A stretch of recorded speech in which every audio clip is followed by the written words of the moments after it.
Necron warriors are the primary infantry troops of the soulless, undying mechanical monstrosities known as the Necrons. They were created from the majority of the ancient humanoid Necronter species who agreed to be bound to the will of their star gods, the terrible entities known as the Tan. The Necronters' consciousnesses were transferred into robotic bodies made of the living metal called necrodermis. Over a long period of time, the new unliving bodies dulled the Necronters' minds and their abilities to feel emotion or pleasure. Over many millennia, the ultimate outcome of this process of gradual desensitization was that the Necron warriors became little more than soulless automatons. The warrior slaves of the still sentient Necron royalty and military elite who seek to rebuild their star-spanning empires across the portions of the galaxy now controlled by the lesser races. Hundreds of thousands of Necron warriors form the cold heart of a Toonworld's armies. They are implacable, emotionless, and terrifying soldiers, the inexorable emissaries of death itself. Yet on closer inspection of a Necron warrior, aberrant details become visible that act against the image of the inevitable Reaper. Its reactions, though precise, are slow. Its limbs, though strong and sleek, are pitted and corroded, covered with an oily fluid seeping from aged joints. Its movements are jerky, and every so often it struggles as corroded and eons-old engramic synapses misfire. In truth, the Necron warrior would almost be pitiable were it not for the merciless gleam flickering in its eyes and the pervasive sense that it is less a sentient creature than it is one of the walking dead, grim and remorseless machine creatures. Each Necron warrior carries the dimly echoed remains of a living mind bound into eternal servitude. They are implacable and ruthless killers, largely ignorant of their own nightmarish condition. But despite their shambolic gait, they are all but unstoppable, their bodies able to repair almost any harm done to them and, compelled by the will of their lords, they are tireless as agents of destruction. The rank and file of the Necron armies are the Necron warriors. Silent as the grave, Necron warriors move with slow, erratic, yet exacting movements. Despite this sluggishness, warriors are capable of great accuracy at range and devastating blows up close.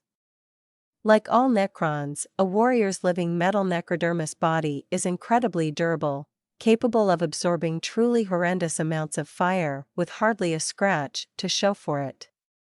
When enough punishment is heaped on a warrior to actually damage it. Advanced self-repair protocols undo all but the most severe damage in moments. These seemingly indestructible machines carry weapons the Mechanicus has dubbed Gauss flayers. To date, no reliable sightings have been made of a Necron warrior equipped with any other weapon. While an Imperial Guard commander may expect such uniformity and lack of specialized weaponry to be a weakness, this is far from the case for the Necrons. Gauss flayers utilize theoretically impossible science to strip their target apart on a molecular level. These potent weapons can strip the adamantium from a battle tank's hull as surely as they strip the flesh from a man. Even power armor and the enhanced constitution of a space marine provide limited defense. While the Necron nobility retained their personalities and intellects intact, Necron warriors did not come through biotransference so fortunate. Warriors possess but a dim spark of life, relying in battle on instinctual reactions and programmed attack patterns rather than any self-direction or intellect. In fact, warriors deprived of leadership will simply continue carrying out the last order received, or even cease all activity other than firing on any enemies who happen too close. Likewise, Necron warriors display not an inkling of personality. The billions of Necronter citizens who were transformed into warriors, at one time each an individual with hopes, fears, and ideas, now form ranks of faceless, emotionless automatons. If any shred of their former selves remains, it is trapped behind walls of encoded subservience, It is possible that the Necron warriors' lack of intelligence and self-identity are merely side effects of the biotransference process that transformed the Necronter into the Necrons. In the Necronter's time of flesh, they were not soldiers, but artisans, merchants, farmers, scribes, indeed any occupation but creatures of battle and death. As Necronter citizens of lesser status, it was inevitable that their conversion would be neither so careful nor so precise as that of the Necronter soldiery or royalty. Even more disturbing is the idea that the Necron warriors' dull-wittedness might well have been a deliberate part of the design, that those Necronter nobles who oversaw biotransference deliberately stripped their vassals of personality, character, and self-awareness to ensure that they would have loyal and unswerving foot soldiers in the endless conflicts to come. Unlike other forces at a Nemzer's command, Necron warriors are in no way autonomous. They are bound entirely to their commander's unyielding will. Outside of simple instructions, a Necron warrior's tactical awareness is almost non-existent. Without more specific orders, a phalanx of Necron warriors automatically settles into a guard routine, repelling enemy attacks with rippling volleys of precision gas weapon fire. All this they do in utter silence, for Necron warriors never speak. Vocalization was a luxury deliberately denied them by design. However, if heavily damaged, a Necron warrior emits a modulated electronic scream, a tooth-rattling shriek that is an eerie parody of a living creature's cry of pain. It is impossible to say whether this death wail is intended as a warning to other Necrons, or is simply a half-remembered reflex reaction to the onset of oblivious eternity. What Necron warriors lack in intuition they more than make up for in determination and durability. Once orders have been received, they are completely single-minded and will follow commands through to conclusion without question. Furthermore, individual warriors can suffer truly grievous damage before they cease fighting. Even dismemberment or decapitation cannot be counted upon to stay a Necron warrior's advance, for its sophisticated self-repair systems can return it to the fray within only minutes. Despite its tenuous sensory connection to reality, a Necron warrior is not entirely fearless. Though most of its animalistic instincts have long since been expunged or degraded into nothingness by the long eons of stasis, a need for self-preservation still has some purchase on its limited mind. That said, such a reaction requires it to have registered the danger at hand, something which is by no means always certain. Should this survival instinct go untriggered, the Necron warrior will carry its fight to almost unbelievable degrees, marching heedlessly through minefields, bombardments, or other battlefield hazards that will surely see it destroyed. In battle, their massive numbers and superior firepower overwhelm their enemies before they retreat back to their tomb complexes, awaiting the next call to battle from their Necron lord. The skeletal forms of Necron warriors are a spine-chilling sight to behold. Kinetic projectiles and lost blasts bounce harmlessly from their metallic limbs.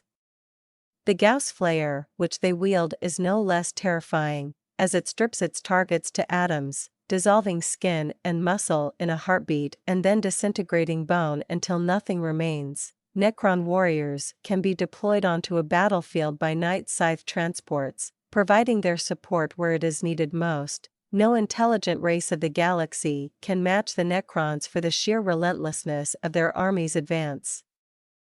When the Necrons go to war, hundreds upon hundreds of Necron warriors will march in complete unison, every step echoed 1,000-fold, the screech of misaligned metal or decayed servomotors reaching banshee pitch.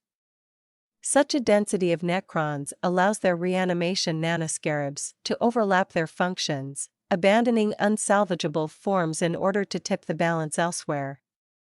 The nature of this effect means that a Necron warrior's natural regeneration is amplified greatly as the numbers of fellows around him grows, and can increase to such a point as to make it nigh indestructible. Thus the warriors of an infinite phalanx can withstand an assault beyond reason, yet still return to the ranks within moments of their apparent destruction.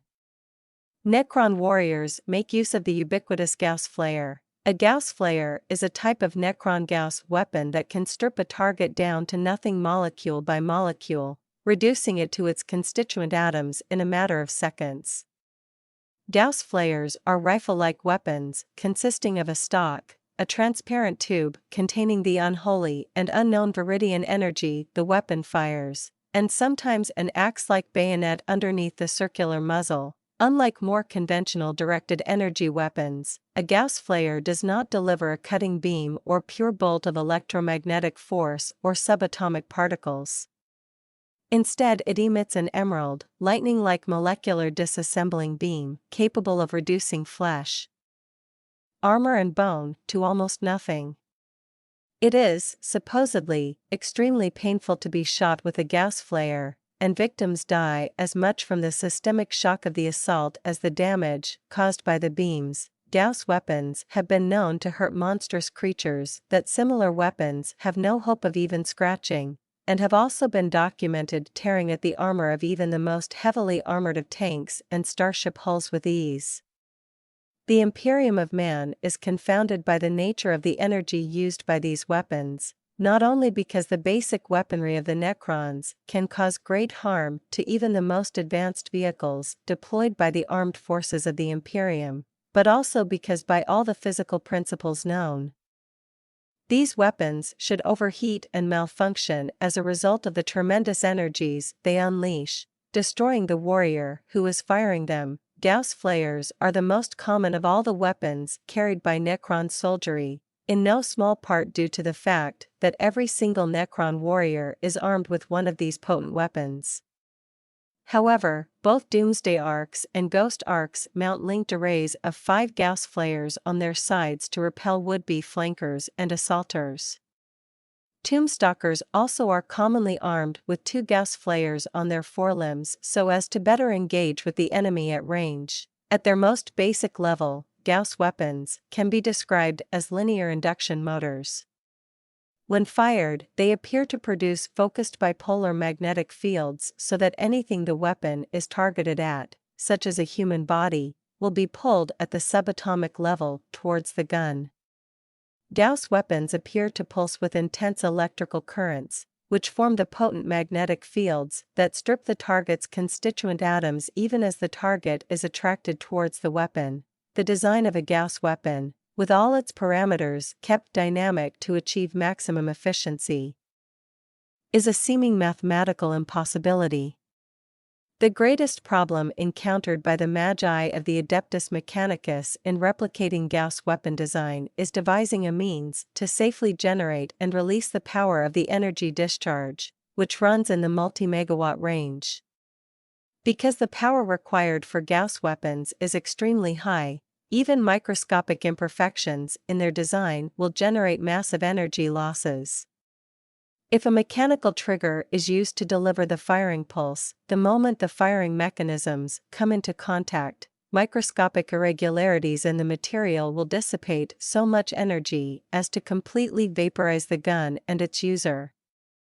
If the trigger then somehow manages to close, the vaporized surfaces and the molten metal beneath them weld together, and the trigger is thus ruined. How the Necrons overcome this technological conundrum is unknown. Assuming these firing difficulties can be overcome, the final effect would be a beam capable of stripping a target down at its constituent atoms extremely rapidly, which is what Imperial forces have witnessed on the battlefield. Extensive study by the Imperium of Gauss weapons and their effects on both organic and inanimate matter has, thus far, been hampered by the lack of a working device to examine. Investigations into the remains of Necron troops and their equipment reveal a fascinating level of interaction between the Gauss field and the target's atomic structure. It appears that the unknown energy field generated by the weaponry is capable of breaking the bonds of the target material at a subatomic level and energizing them with an opposing magnetic charge to that generated by the weapon itself. This accounts for the flaying effect noted in many after-action reports from Imperial commanders in the field. As each layer of skin or muscle is exposed, it is broken down by the weapon's beam and carried towards the gun. This obviously results in catastrophic failure of the biological components involved and their dissipation into vaporous form.